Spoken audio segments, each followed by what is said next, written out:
Hey guys, Cass from 519 Canine here.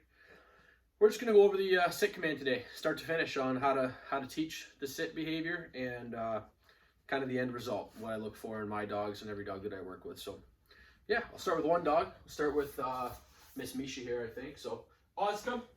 Ozzy, touch. Boy. All right, so guys, first thing we want to do is we want to shape a behavior. So we can start connecting words to it after, but the first thing I want to do is get them to do a sit. The easiest way to teach a dog how to sit is to take a treat or a piece of food or whatever. I'm using liver bites today for these guys. And ultimately what you want to do, they already know this behavior, but I'm just going to demonstrate it anyways, is you take that piece of food, kind of put it in your hand, hide it a little bit so they can smell it, but they can't really take it out that easy. And what you want to do is pull them in to you a little bit and then lift up and back on their nose a little bit. And what that's going to do, it's going to create some uncomfortable, the position's going to be a little uncomfortable because their head's going to be going up, and they're going to notice to release some of that, they're just going to tip themselves back and put their butt on the floor. So as soon as they do that, we now have to mark that with a yes. It can be anything you want really, but I just stick with yeses. And that's, instead of using a clicker or any sort of marking tool, is I just use my words and I say yes, and I'm going to mark with a piece of food. So they understand, every dog's going to understand that that's a behavior that they did right. So I'm going to break Misha. Misha, come. Good girl.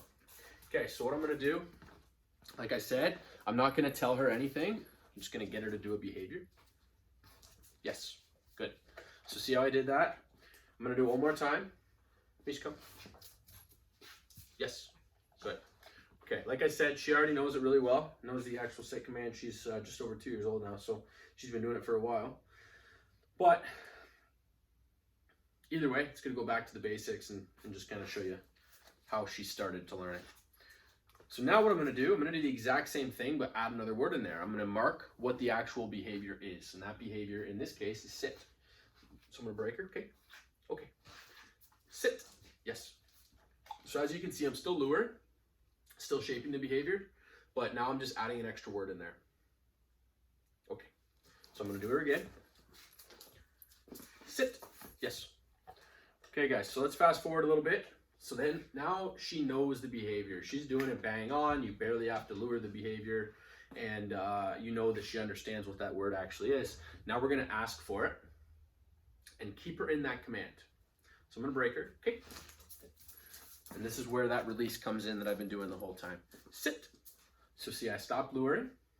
I'm now going to create a little bit of distance, and I'm going to hold her in this command until I release her. This is where the training gets real important, because getting a dog to do a behavior, to learn a behavior, is very, very, very easy.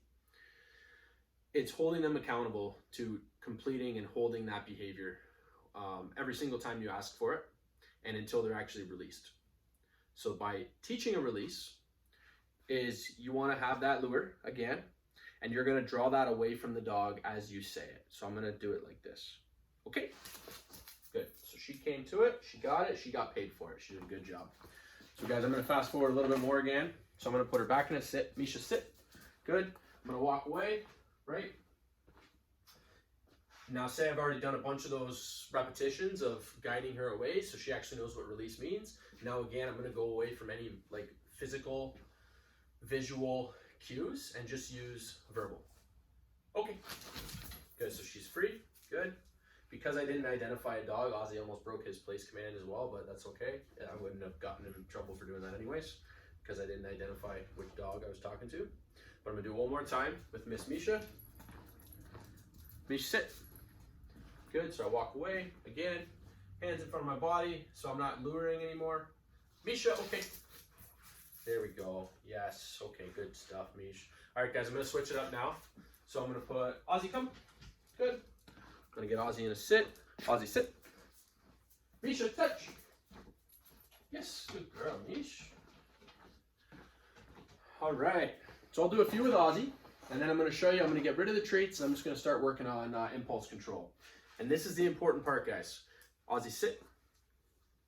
Boy, buddy. Most people teach their dogs how to do things, but then they don't work on increasing the distraction level, but their expectations get higher, right? So what we have to do during our actual training sessions and when we're teaching a command is not just when our dogs understand how to sit or come or down or whatever a command is, and then just stop right there and be like, all right, it's good enough. Because then when we tell them to sit and then someone comes in the door and they go crazy and they break their sit, we never really worked on that, right? We taught them how to sit, but then we didn't really make it difficult or work on the impulse for them to ever break it. So what we're doing now is I'm going to take these treats, right? They're both in a command right now. Ozzy's in the sit, which is what I'm demonstrating today. And then what you want to do is take little treats or anything that you got and just kind of drop it in front of him.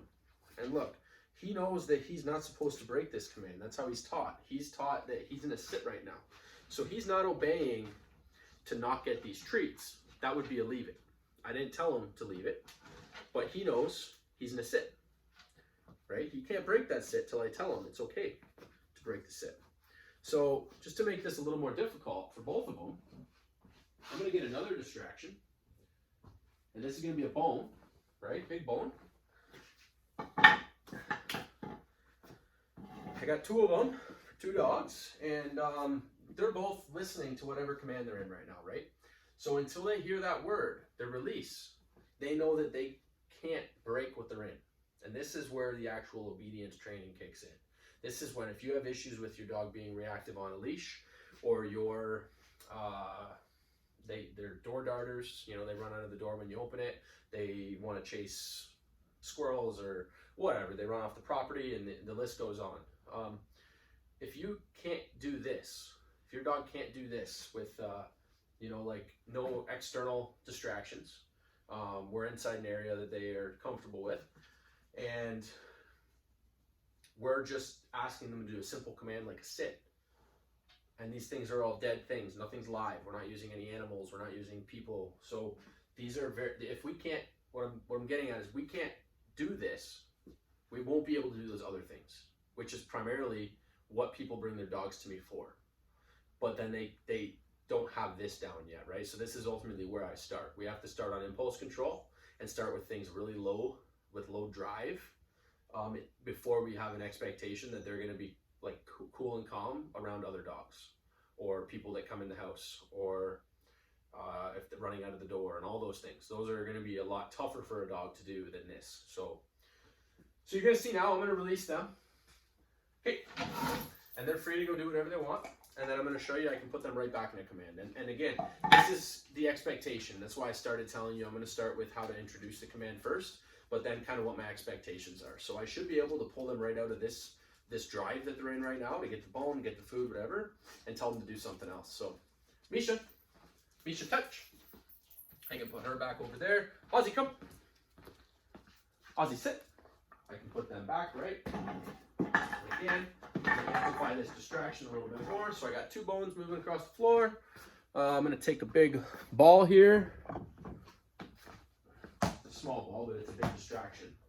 And it moves, right? So this is like another step, because I can just bounce this thing, can do whatever I want with it, and they have to do what they're told.